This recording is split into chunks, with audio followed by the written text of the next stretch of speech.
もし登録すると死ぬウェブサイトがあったとしたら、2017年1月19日、俺はアメリカの匿名掲示板 R9K で次のような投稿を見つけた。僕らが暮らしているこの世界は近々消滅することになる。そこで僕は別の世界への人類の移行準備を始めることにした。僕は君たちの魂を転生させる方法を知っている。突然意味不明な話を始めたそのユーザーのハンドルネームは月。毎日部屋にこもりネット掲示板を巡回していた俺にとって、この手の妄想話を投稿するユーザーは珍しいものではなかった。頭がいかれてるんじゃないか。俺はそうやっていつもの調子で投稿をやじるレスをつけた。他のユーザーの反応もみんな似たようなものだったと思う。しかしその数日後、本当に送られてきた。俺のメールの受信ボックスに表示されたのは、謎のネットユーザー月が始動させた月プロジェクトの会員登録完了のメール。そう、面白半分で月の相手をし続けた俺は、こいつが主張する異世界転生の話にすっかり夢中になってしまっていた。月の話は素人の作り話にしてはあまりにも完成されすぎていたんだ。そしてこの時の俺にはまだ知る由もなかった。この月プロジェクトに登録した会員の多くが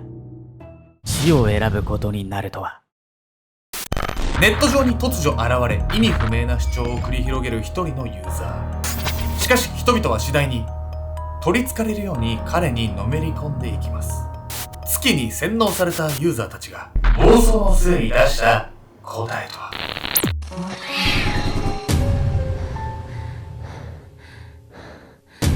昨日プレイステーション5買ったら今日プレスリリースで新型11月に出るって発表されててマジで悲しい。ケンちゃんです。エミミカです。私知ってたわよ。結構前にリリースされてたわよ。昨日の夜買って今日の朝見てプレス。だったら新型買えばよかったわ。軽量化、あとディスクドライブが分離できる。別にいいんですけど。PS5 で何しようとしてんの？サイバーパンクのゲームやろう。サイバーパンクのゲームやり込まないとサイバーパンク好きって言えないなの。買ったんすよ。コントローラー2つついてるパックと追加で2つ買って4個。家にスイッチのコントローラー8個ある。今度やりましょう。ゲーム三昧じゃん。これあなたにとって人生を狂わしかねない助言をするんだけど、ウィッチャーシリーズってのがあるんだけど、北欧の物語だよね、多分ね。やり始めたら、何のゲームだ？何のゲーム？いや、あえて伏せとくんだけど、ハマるってこと？エロゲーとかじゃない？ないと思うじゃん。さすがにスイッチとか。この間スイッチの広告でセクシーなゲーム出てきて、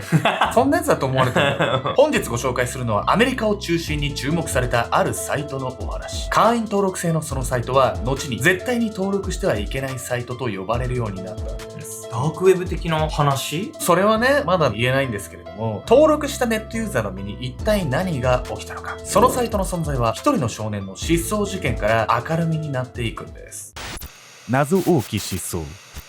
2011年7月14日、カナダブリティッシュコロンビア州、一人の青年がネット掲示板レリットに次のような書き込みを行いました。弟のフィリップが昨日から行方不明なんです。誰か彼の行方を知っている人がいたら教えてください。青年の弟フィリップは財布や身分証をはじめ荷物は全て自宅に置きっぱなしで、遠くへ出かけたとは考えにくい状態。この状況から弟を探すならば普通は周囲の聞き込みから始めるもの。しかしなぜか青年はいきなりネット掲示板で情報を求めたんです。一見してその行動は奇妙にも見えるんですが、これにも理由がありました。弟は携帯電話を持っていません。 SNS などもやっておらず、親しい友人もいない。失踪当日、彼が誰と連絡を取っていて何をしていたのか、どうやっても調べようがないんです。そう、フィリップは17歳という遊び盛りにもかかわらず、毎日部屋にこもってはパソコンにかじりついていた少年。外出さえ珍しく、交友関係も限られている彼の行方を知っていそうな知り合いは一人もいなかったんです。そして何より不可解だったのは、フィリップのパソコンのハードディスクデータが全て消去されていたこと。あいつ何か良くないことを考えてるんじゃないだろうな。まるで自分が生きた痕跡を消し去るかのような弟フィリップのその行動に、青年は最悪の事態を想像せずにはいられませんでした。ずっとパソコンにかじりついて絶対大事なデータとかあるじゃない。全部ハードディスクの中身消してるって怪しい匂いしかしないわね。絶対に自分の生きた痕跡を残さないという強い意志を感じますよね。ただそんな弟フィリップも一つだけこの事件の手がかりを残していたんです。これは一体どういう意味だ。弟フィリップの部屋を調べていた青年が手に取ったのは、フィリップが書き記した数枚のメモ。そのメモの内容は LFE という聞き慣れない言葉を説明するものでした。青年はその内容をいくら読んでも理解できず、その意味を尋ねる意図もあってネット掲示板への投稿を行ったんです。するとこの LFE が何を表す言葉なのかはすぐに明らかになります。 LFE は月プロジェクトというオンラインコミュニティ内で使われている言葉で、この世界の消滅に向けて作られたもう一つの世界のことなんです。弟フィリップが一切交友関係を持たずパソコンにかじりついていたのはこの月プロジェクト内でのやり取りに夢中になっていたため、月プロジェクトは一体何のために作られたコミュニティなのか、そしてこのコミュニティはフィリップの失踪とどう関係しているのか、その真相を知るにはここからさらに半年ほど時を遡る必要があるんです。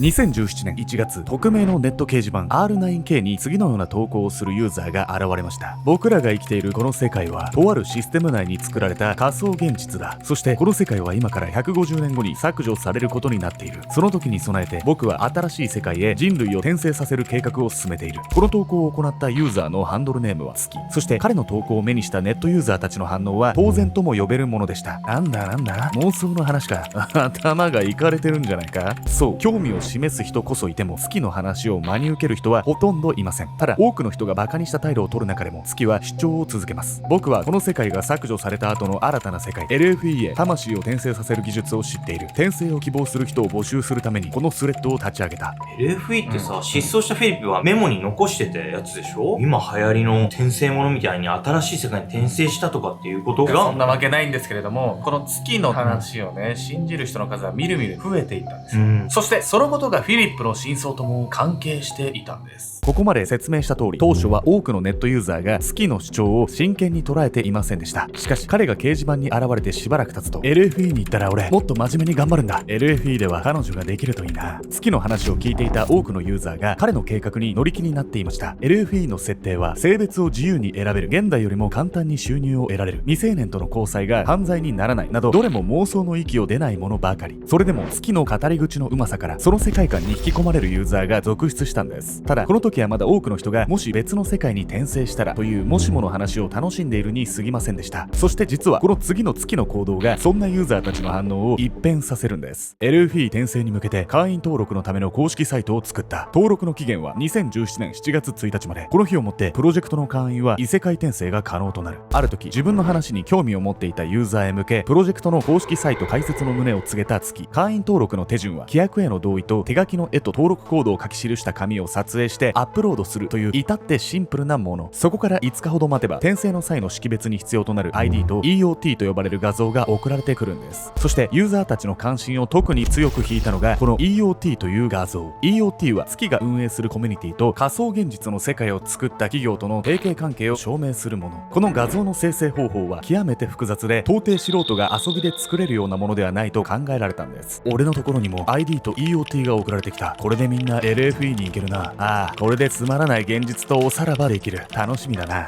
このようにプロジェクトが本格化していくにつれ妄想話を語り合っていたユーザー同士にも不思議な結束が生まれるように、こうして月が主導する異世界転生の計画は月プロジェクトと通称され、コミュニティはみるみる盛り上がりを見せていくんです。そしてこの盛り上がりの果てに起こってしまった出来事が最初に説明した少年フィリップの失踪事件。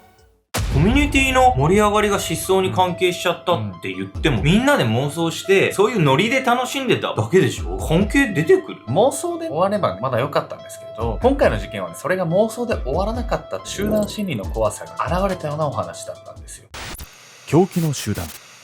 月プロジェクトの発足から約半年が過ぎた2017年6月、世界のどこかの一室で感極まった様子でパソコン画面を眺めている人物がいました。そう、プロジェクトの創始者月です。まさかここまでプロジェクトが成長するとは。この時月プロジェクトの会員数は約4000人にまで到達。創始者の月としてもここまでの拡大は予想しておらず、彼自身が一番コミュニティの成長速度に驚いていたんです。そしてコミュニティが大きく成長した今、月は会員たちにとって崇拝の対象。そんないわば教祖のような存在となっても、公式サイトでは月本人が会員の質問に直々に回答しており、プロジェクトの熱をさらに加速させていました。この頃には月が行った調査では、会員の大半が本気で異世界への転生を信じていると判明しています。最初は誰もが妄想だと鼻で笑っていた月の異世界転生の話。しかし細部にまで作り込まれた設定と月の巧みな話術に魅せられた人々が集まるうちに、多くの人にとってそれは現実の話になろうとしていたんです。これは結束して一つの目的に向かっているというある種の集団心理が働いた結果と呼べるでしょう。ただ実は人々が月プロジェクトに魅せられた理由は、月の語る世界観の面白さだけではなかったんです。月の妄想に付き合うことに対するメリット、面白い以外になくない？特典でも他にあったわけ？実はですね、会員たちが月プロジェクトに魅せられた理由はかなりネガティブなものだったんです。最初に月が説明していたように、月プロジェクトの登録期限は2017年7月1日。会員はこの日を過ぎた時点で異世界への転生が可能になるとされていました。そのためこの日はゲート開放日と呼ばれ、コミュニティ内でも一大イベントとして待ち望まれていたんです。そしてその期日が近づくにつれ、会員たちがこのプロジェクトに見せられていた本当の理由も明らかにされるんです。さあ、ゲート開放日ももう近い。みんな今日もさぞ盛り上がっているだろうな。その日も5万円の様子で公式サイトの掲示板を開いた月。しかし次の瞬間、彼は予想外の光景に言葉を失うことに。なぜなら掲示板では会員たちが口々にこんな話をしていたから。ゲート開放日を迎えたらみんなで死のう。なんでそんな話になるわけよ。コミュニティの目的は死ぬこととかじゃないじゃない。この月プロジェクトは集団引き起こしやすい要素がいろいろ揃ってしまっていたんです。というわけで本日のメトラキーワード、ネットコミュニティの集団について。ネットコミュニティでしばしば集団起こるのは、ネットの匿名性からリアルでは口にできない死にたいという願望を気軽に相談できるため。またこうした専門的なサイトを利用するユーザーの多くは強い目的意識を持ってそのサイトに集まっています。この性質から同じ願望を持つ者のコミュニティが形成されやすく、集団などの事件に発展するケースが稀にあるんです。そして実のところ月プロジェクトは願望を持つ人にとって都合のいい条件が揃ったコミュニティでした。月は会員に対し2017年7月1日以降に異世界転生が可能になると説明していました。これはあくまでも会員たちが寿命を全うした末の転生を意味していたのですが、願望を持つ人々にはそうは映りませんでした。願望のある会員たちは月の主張を取り違え、7月1日以降に自ら命を絶って異世界で幸せになろうと考えました。会員たちは掲示板で死にたいという悩みを共有しながらその日を待ち望んでいたんです。自分の作ったコミュニティが集団後押しになったとした月。ここから彼はどのような判断を下すのでしょうか。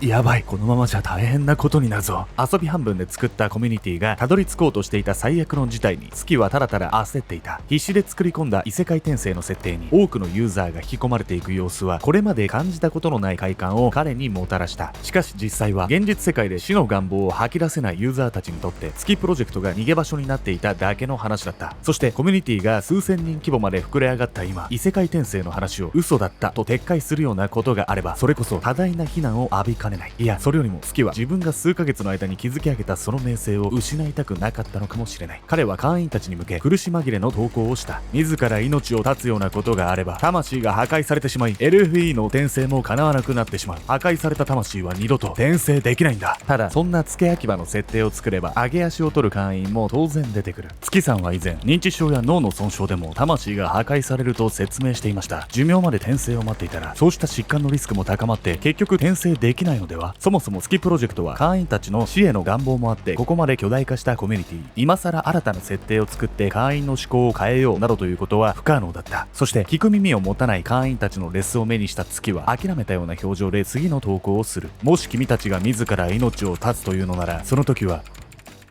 プロジェクトとの関わりを絶対に他人に知られてはならない。これって明らかに転生の条件みたいなことでオブラートに包んで隠して実と何も関係ないよっていう責任逃れをしようとするための口実でしかないじゃない。本当にもう人の死を何とも思ってないようなさ、無責任な話よね。コミュニティの運営者って本当それぐらい責任があるっていうかさ、そういう状況を作った本人じゃないですか、本人がそうさせたわけじゃないにしても、これを強制的にコントロールできるのって運営者だけなんで、責任逃れってのはちょっとやっぱ違うなと思っちゃいますよね。そしてここからようやく最初に失踪したフィリップへの話とつながっていくんです。2017年7月13日に失踪したフィリップはパソコンのハードディスクデータを全て消去した上で姿をくらませていました。誰とも交友関係を持たず毎日パソコンにかじりついていた彼の生きた痕跡を消すかのようなその行為、それは全てプロジェクトとの関わりを知られてはならないという月の言葉に従ってのものだったんです。この1ヶ月後に森の中で遺体となって発見されたフィリップ、彼が残した異世界転生に関するメモから月プロジェクトがこの一件に関わっていることはほぼ明白でした。ただフィリップと月プロジェクトのつながりを示すものは言ってしまえばこのメモだけ。結局事件性があるとは判断できず、警察は彼の死をあくまで自分の意思によるものだと片付けてしまうんです。現状中で月プロジェクトと関連があるとされているのはフィリップのみ。ただし明るみに出ていないだけで他にも自ら命を絶った人がいる可能性は十分にあります。こうしてついに死者を出してしまうことになった月プロジェクト。しかし事態が深刻化していく一方で全てから目を背けることに決めた月は公式サイトで全く無関係の投稿をしていました。仮想現実間の転生をスムーズに行うためにはパソコンにもある程度のスペックが必要だ。そこで僕からストレージを購入することをお勧めする。そう、なんと月はコミュニティが巨大化したのをいいことに欲を出し、ついに会員たちたちに金銭まで要求し始めたんです。月のこの動きにはこれまで彼を盲信していた会員たちもさすがに不信感を募らせていきました。自分の影響で死人が出たっていうのを金銭まで要求し始めちゃったのもカルト宗教と一緒じゃないのよ。そうだね。お布施みたいにね。ただこの時点では月が話す異世界転生の話を単純に面白がっているだけの会員もいたんですよ。しかし実はこの後、人々を面白がらせていたその話自体にも裏があることが判明していくんです。月の秘密。会員の集団騒動から1ヶ月後の2017年8月、月は一連の騒動の疲れもあってか急遽活動を休止、サイトの運営をスヌープという友人に任せ、自身はコミュニティからしばし姿を消します。そんなある日のこと、なんだこれ。月プロジェクトのサイトを自室で見ていた会員は掲示板に貼られていた URL をクリックすると同時に顔をしかめていました。彼のパソコンは明らかな異常動作を起こし、不可解な文字の羅列が画面に並んでいる状態。そう、新たな管理人のスヌープはサイト上にパソコンが異常動作を起こすブラウザクラッシャーと呼ばれる一種の攻撃的なプログラムを載せるなどのいたずらを楽しむかなり難のある人物だったんです。スヌープのいたずらに苛立ちを募らせた会員たちの中には、自分たちで非公式のコミュニティを立ち上げ月プロジェクトを完全に離れてしまう者も。そうやって悪い意味で注目を集めていたスヌープですが、この後彼はさらに会員たちを騒然とさせる行動に出るんです。スヌープってやつめちゃくちゃ悪質じゃない？この後何しでかすのよ。スヌープが取った行動は仮想現実に見せられていた会員たちを現実に連れ戻したんです。その日、スヌープが掲示板に投稿した内容は次のようなものでした。月プロジェクトの話は全部デタラメだよ。投稿と同時に掲示板で公開されていたのは登録時に配られていた会員 ID 全員分。この ID は転生の際の識別に必要とされ、絶対に他人に口外してはならないとされているものでした。さらに会員にとって衝撃的だったのは ID と一緒に送られてくる EOT と呼ばれる画像の生成方法が暴露されたこと。 EOT は仮想現実を作った企業と月プロジェクトの提携関係を証明するもので、その生成方法は素人には絶対に真似できない複雑なものとされていました。しかしスヌープがリークした画像の生成方法は誰でも利用できるペイントサイトを使ったごく単純なものだったんです。会員たちが検証を行った結果、リークされた EOT の生成方法は月が実際に行っていたものとほぼ同じであることが判明。慌ててコミュニティへ戻ってきた月は次のように弁明します。 EOT が極めて複雑な画像であることは事実で、会員に配られているものはそれを簡略化したものなんだ。そして彼は否定的な投稿をする会員のアカウントを次々に削除。苦し紛れの言い訳と強引な対応によってもはや会員からの信頼は地に落ちていました。そんな矢先、泣きっ面に蜂とでも言うかのように月プロジェクトにとどめのリークが飛び込んできます。月が話していた仮想現実の話は日本のアニメのパクリだ。